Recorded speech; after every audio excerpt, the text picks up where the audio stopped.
ท้องแล้วแค่เย็นนี่แหละ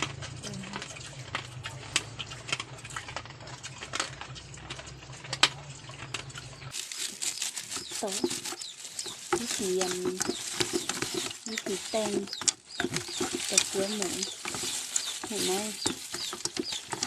ต้นมันไทยเป็นที่เข่าอัน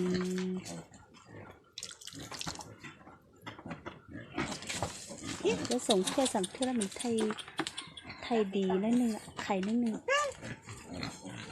นี่แบบนี้มันกิน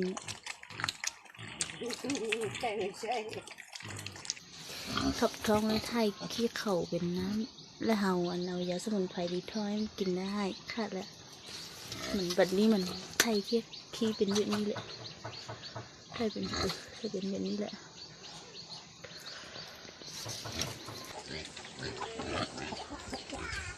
แต่ก่อนนี่มันไทยขี้เข่